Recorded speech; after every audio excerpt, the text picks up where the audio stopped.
I'm Jonathan Ashong-Lamptey. This is the Resource Groups podcast. Here's what's coming up on today's show. This means that individuals police themselves in a way to disconfirm negative stereotypes within the workplace. And guess what? It's more work that is unrecognized and unpaid. However, the need for identity work means that some people will never ever benefit from this. The nature of identity work means that people who may benefit from joining an employee resource group may be motivated to avoid them if there's a perception that they're exclusive.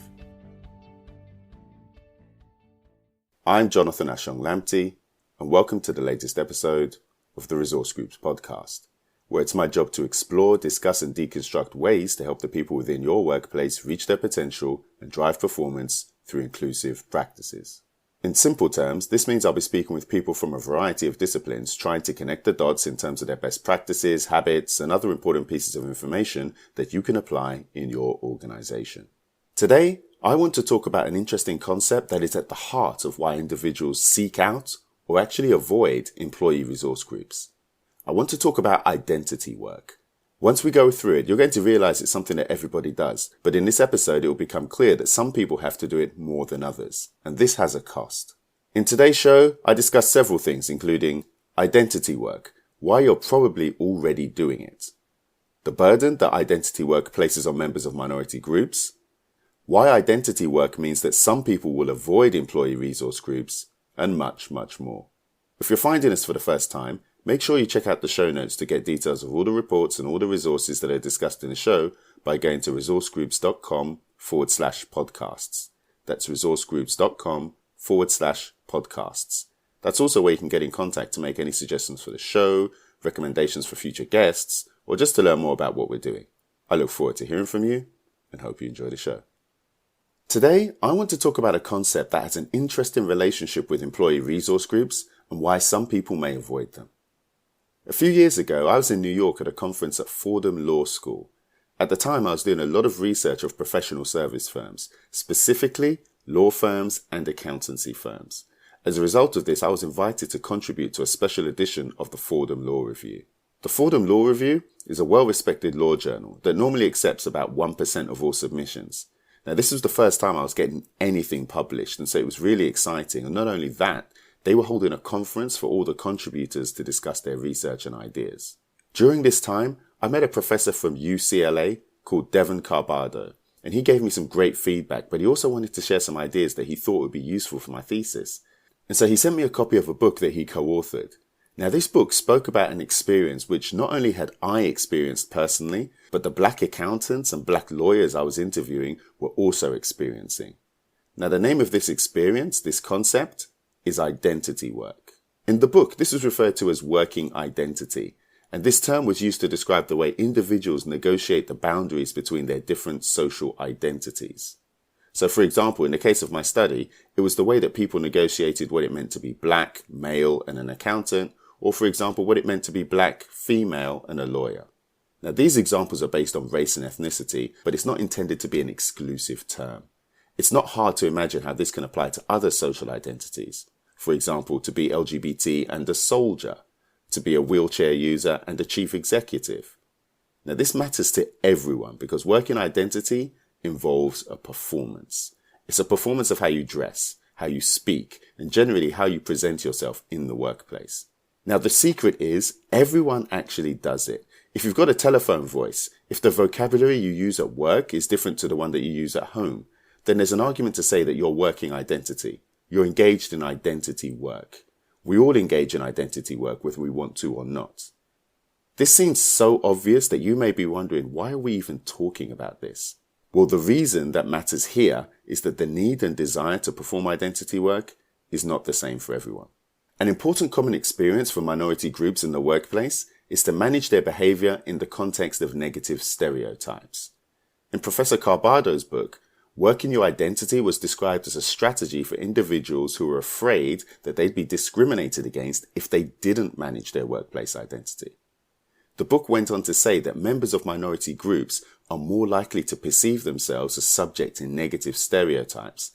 Therefore, they feel a need to do significant amounts of extra identity work to counter those stereotypes in the workplace. More specifically, the stronger the perceived negative stereotype, the stronger the incentive to perform additional identity work in order to signal to employers that you fit in with their organizational culture. This is because negative stereotypes often conflict with institutional criteria of the perceived perfect employee. Now that may sound a little bit abstract, but this has been one of the most consistent experiences that I've encountered in my work and in my research for employee resource group members. And frankly, it's exhausting for people. Individuals put in a lot of effort to play down parts of their identity in the workplace. This means that individuals police themselves in a way to disconfirm negative stereotypes within the workplace. So let me give you an example. The amount of black professionals that I meet who are constantly aware of the stereotype of an angry black man or an angry black woman is phenomenal. They often engage in identity work by paying close attention to the way that they articulate themselves, the tone of their voice, or even their physical gestures. All of this extra effort requires a lot of persistence, self-awareness, and ongoing analysis of everything around you. And guess what? It's more work that is unrecognized and unpaid. The reason that this is relevant here is that one of the reasons that people want to join employee resource groups is that it gives them a space to discuss these issues with other people who may be sharing that experience. Now, this is an important expressive function of an employee resource group because it can be really cathartic. However, the need for identity work means that some people will never ever benefit from this. One of the reasons that people often criticize employee resource groups is because of the perception that they are exclusive. Employee resource groups are voluntary groups of employees within an organization whose members share a common social identity, values, or interests. This means that they should be open to everyone. The nature of identity work means that people who may benefit from joining an employee resource group may be motivated to avoid them if there's a perception that they're exclusive. So here's a common real-life example. A black professional engaged in identity work to avoid negative black stereotypes may not talk about anything to do with their cultural heritage. For example, an engagement party over the weekend, which may involve specific cultural activities. In the age of social media, they may choose not to show colleagues pictures of them wearing clothes that are non-Western. They may also avoid speaking loudly during meetings in case it's considered to be aggressive, even if other people are speaking loudly in the same meeting. Under these circumstances, this individual may avoid joining an employee resource group because they would be openly seen to be congregating with people from the same minority group as them. The problem for this person isn't the people in the group, but the perception that others may think that these people are meeting for reasons associated with being black. This may reinforce in the minds of their colleagues and their managers that they are different. This is the exact thing that they're trying to avoid, and they don't want this because it can affect their career.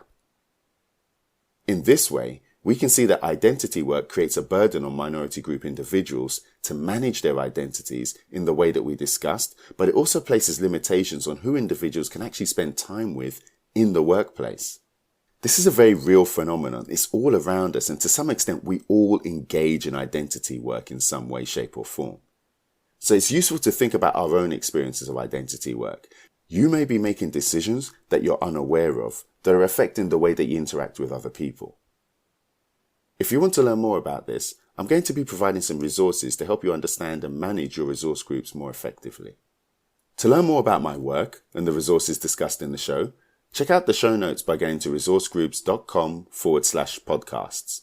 That's resourcegroups.com/podcasts. If you're finding this for the first time, hit subscribe to make sure that you'll get all the latest updates and access to other episodes of the show. We're active on social media. Follow us on Twitter. Our Twitter handle is @ResourceGroups. On LinkedIn, we're the Resource Groups Company, and on our page, we have a slideshow that summarizes everything that we talk about today. If you've learned something from today's show, please share it with one other person that you think may find it interesting. If you really like the show, please leave us a 5-star review. With your support, we can really take this show to the next level. Thanks for listening, and I will see you in the next episode.